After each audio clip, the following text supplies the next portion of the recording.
Russell Brand says this on addiction: the priority of any addict is to anesthetize the pain of living, to ease the passage of day with some purchased relief.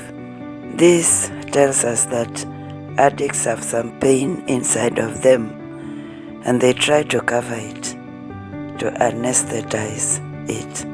Can we look, therefore, to discover and ease that pain instead of ostracizing them? Welcome to the second part of the episode on drug and substance abuse.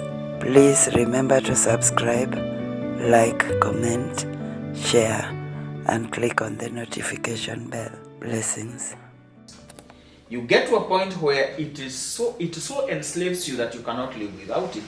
Then you're going to do anything that it takes for you to be able to satisfy your thirst.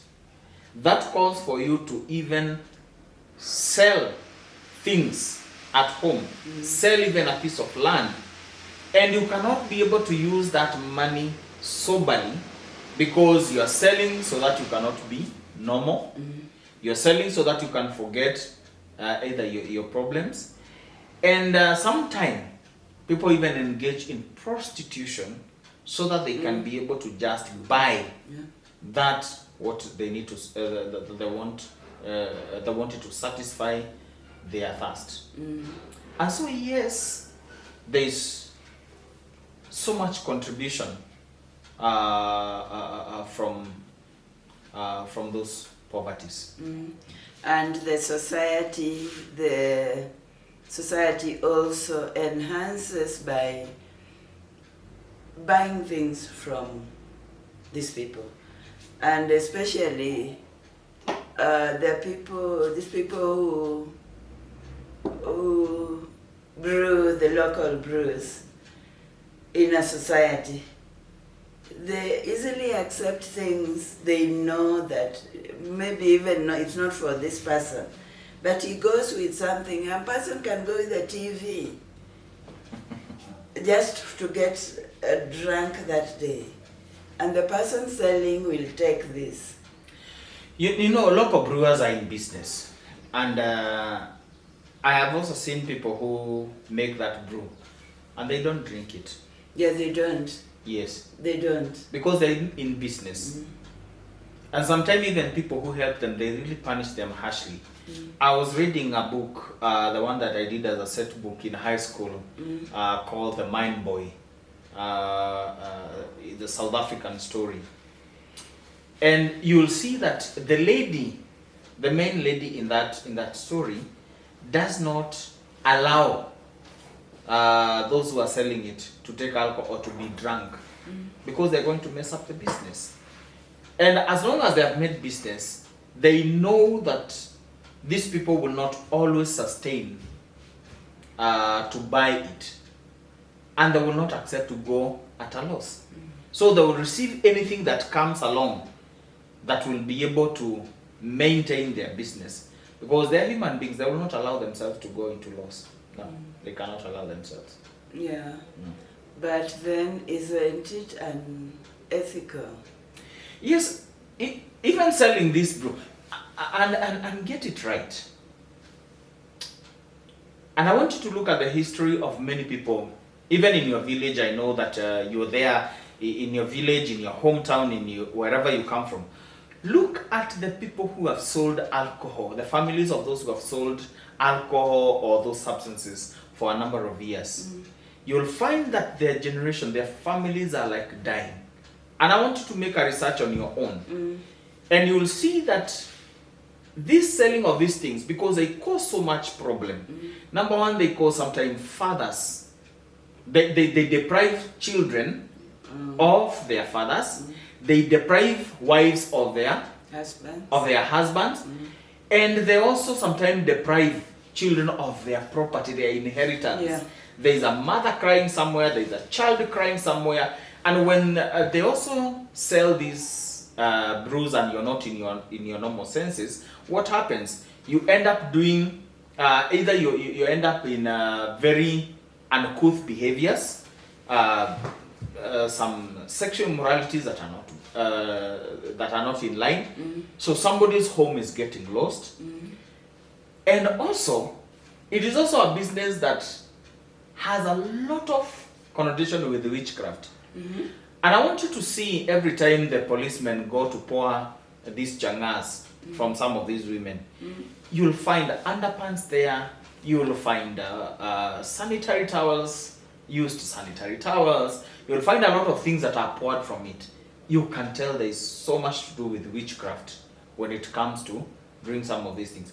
And that is why eventually, even when we talk about the immorality of taking things that you know that they do not belong to them, the business itself is shrouded in a lot of darkness, yeah, and a lot of unethical things. Yes. Yeah. Now, how do you deal with your youth?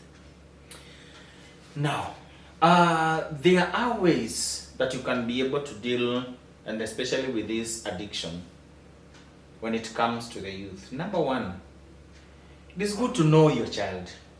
There's a huge gap between the parents and their children. Parents too busy looking for money. Parents too busy making ends meet. Parents too busy to be able to know what goes on in the lives of their children. And so get to know and get to befriend your child. Your child needs a friend. They need someone they can talk to. They need someone they can speak the same language. Number two is also knowing who is a friend to your child. Being a friend to your friend's children. Now, if I don't know who is working with my children, if I don't know who is influencing my children, there's something that we call generational gap.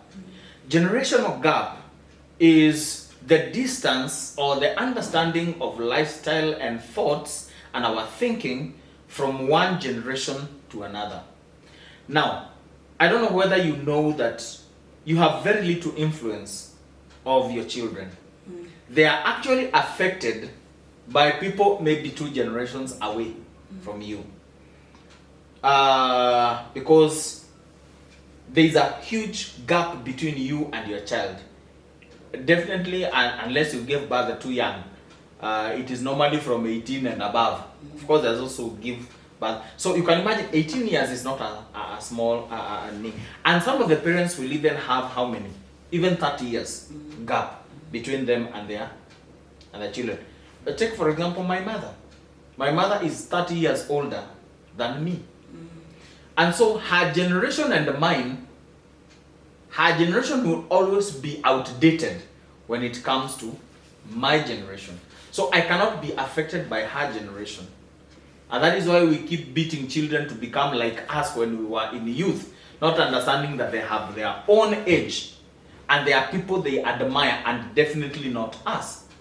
That's why today my daughter, in as much as I'm a pastor, I'll be at home, I will put a lot of gospel music in my TV, but tomorrow she will sing the Sukari, the whole of it.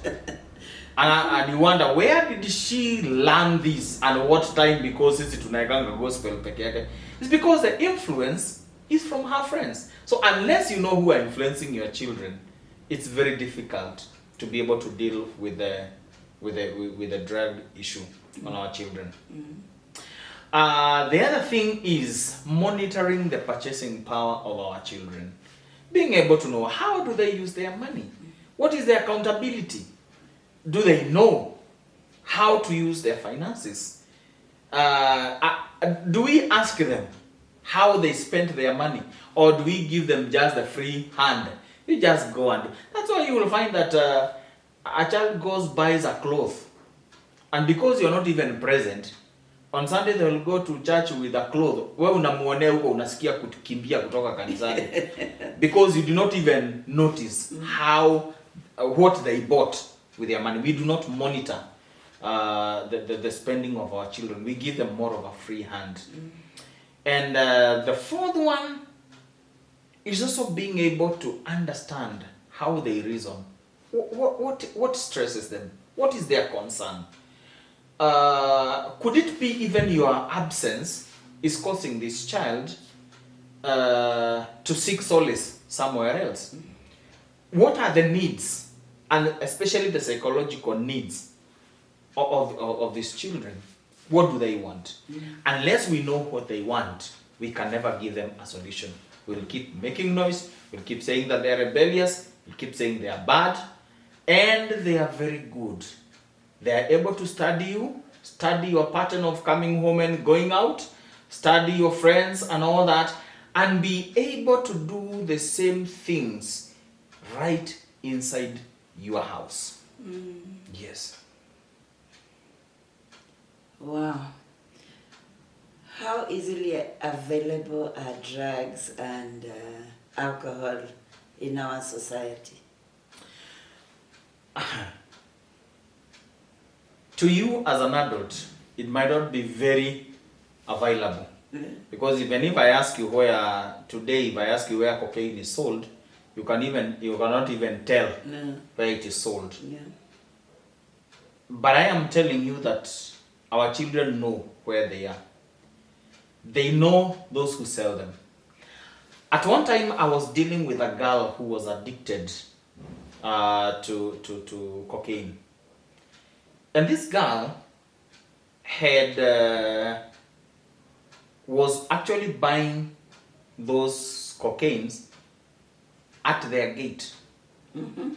This guy wanazungusha ngumu would actually bring a pack, and sometimes the father would buy na anapatia huyu msichana. And what the father did not realize is that in fact, when I was counseling, I came to know this because when I was counseling this girl, I also wanted to know cocaine. And in Kajiado, where are you getting it? Told me that there's a guy who brings it right at our doorstep. Yeah, how?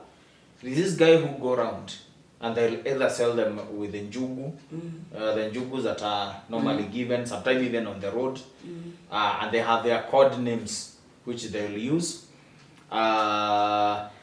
Sometime they will enter into the house with the same things, but using bottles, the normal bottles, either a maji, a soda, and all that, and some of them are mixed.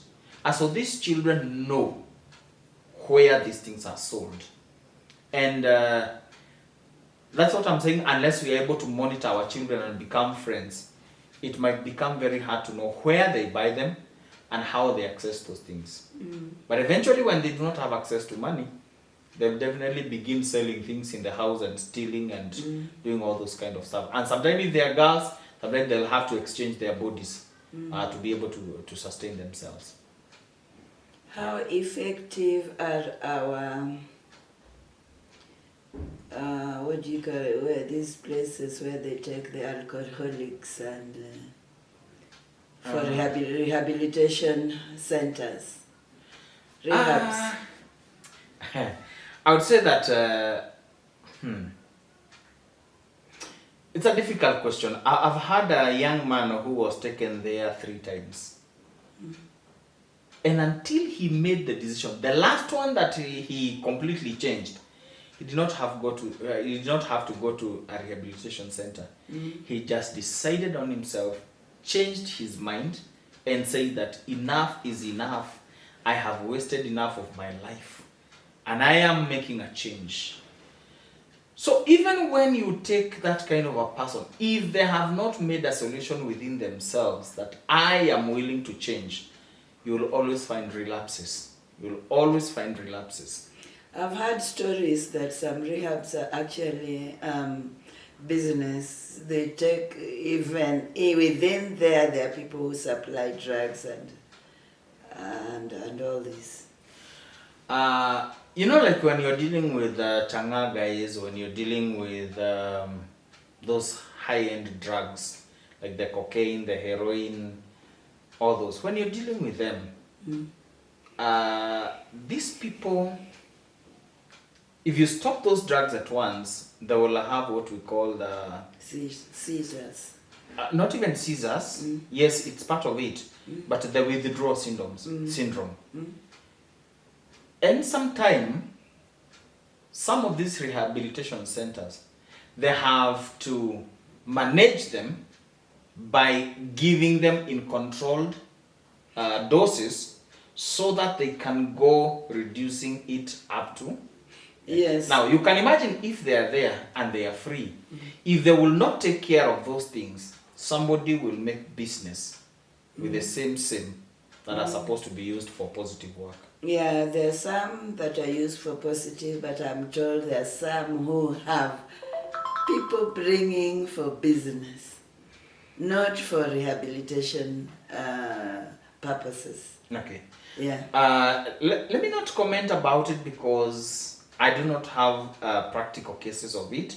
The only thing I've had is what I've told you, and especially when we are talking about when it is brought for the correct purpose, but some people within there will trade it and will use it, or will use that access because they have the license as the rehabilitation center to be able to access some of this, so that they can be able to manage the doses as the healing process goes on, to avoid maybe the withdrawal syndrome and all that.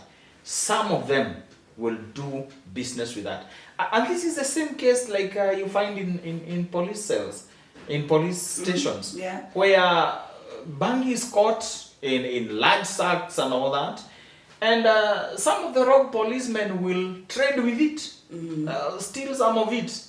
Some of them will even use it. Yes. So again, this brings us back to the society, the rot within our society. Exactly. I'm even wondering how controlled these rehabs are. Are there rules and regulations, and there are people who probably check on them? I don't know. This may not be for you, but that was just, that just crosses my mind. Yeah, I would guess that we have professionals and who are working, but just like in any organization, sometimes you don't fail to get rogue people who take advantage of the situation, just like in church. Also in church, we have rogue pastors. Yes, true. You're having people who are coming for counseling and they have a problem with sexual issues. And the pastor also is deep in the problem or takes advantage of, and that does not mean that every pastor is immoral. It does not mean that every pastor is rogue. It simply means that there is somebody who is misusing a particular platform because the platform is there and it takes it for their own advantage. Yes. Do you think our adult society has come to the realization of the rate at which the rot is getting into us? I would say no. I would say that our society is pathetic. I think we are too busy competing with each other, trying to dominate each other, trying to compete with each other financially. That is why the other day, as the demographs were being taken, they kept asking young people, would you be corrupt to get rich? I think almost about 80% of the young people said, it doesn't matter what I would do to get rich, but provided I get rich. I can kill. And we have this attitude. I think there is a film that was acted some years ago. I don't remember the actor, but the film was called Get Rich or Die Trying. Which means that I would rather die trying to get rich than that tells you that I can do anything.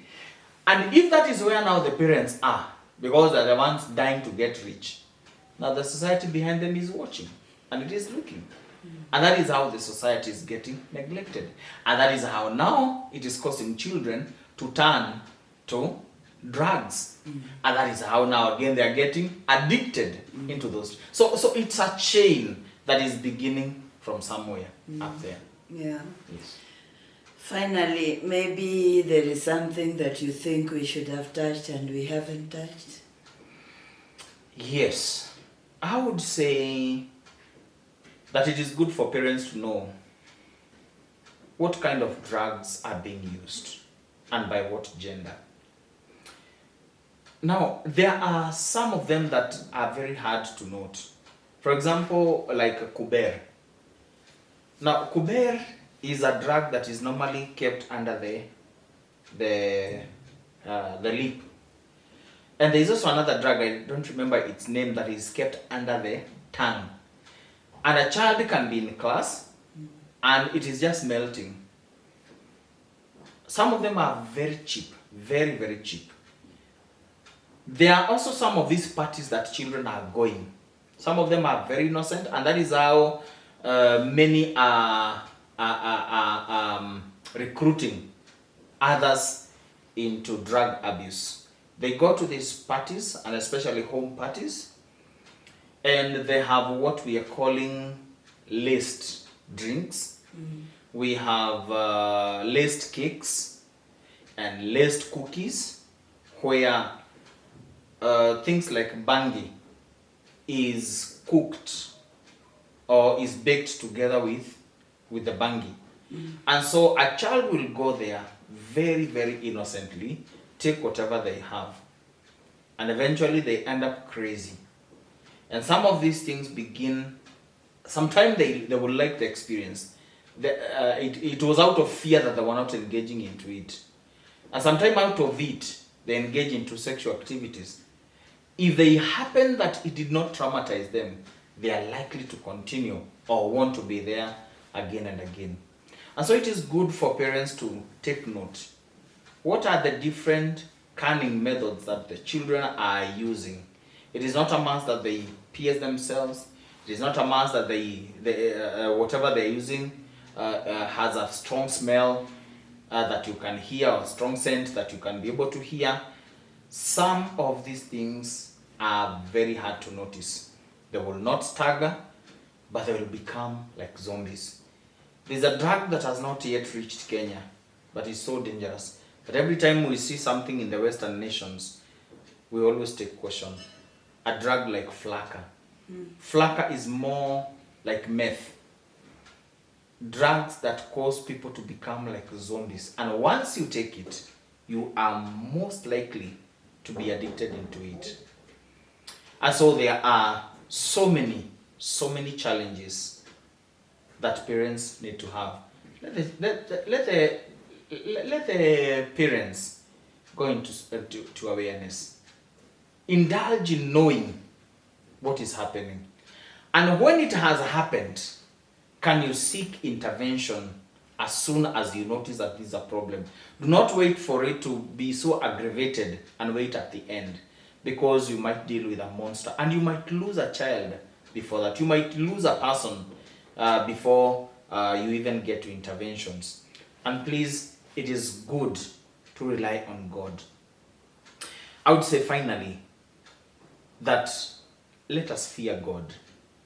The Bible says that the fear of the Lord is the beginning of wisdom. When we release ourselves to God, He helps us get over. If you get the correct company, the Bible says in 1 Corinthians chapter 15 and verses 33, that do not be deceived. Bad company corrupts good morals. Which means that if you engage yourself with the wrong company, that company is likely to take you to the wrong direction. Have godly people, have godly company, have people that you can be able to use to help you to be able to become someone. People who are going to help you when you're weak. What is your peer group? What do you do when you're alone? If you can be able to do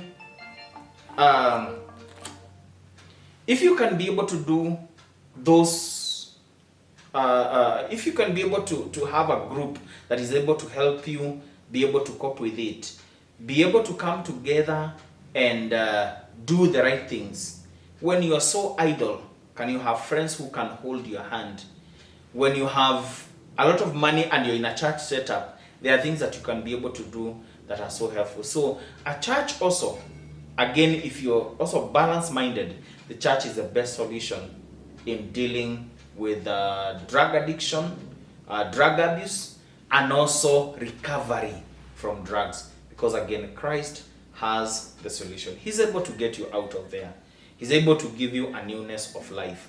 The Bible says in Romans chapter 12 and verses 1 that offer yourself therefore as a living sacrifice, holy and acceptable before God. And then verses 2 says that be ye transformed by the renewal of your mind.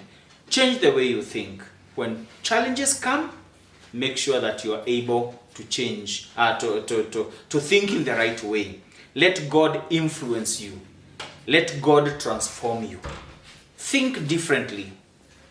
Don't see challenges as a mountain, but see challenges as a way to improve and better your life. So this is my take on it. May the Lord bless you, and thank you for having me to be able to discuss this very important issue on drug addiction. Let me say, there is a solution. Thank you very much, Rev. This is a very important topic. And yes, as the Bible says, he who has an ear, let him hear. So we have been told a lot about drug addiction, about our children, about how we can go about monitoring our children, about where these children get drugs and the type of drugs. And the information is there. It's for us to take advantage of it and use it. Thank you very much for watching. Please remember to subscribe, to share, to click on the notification bell. God bless.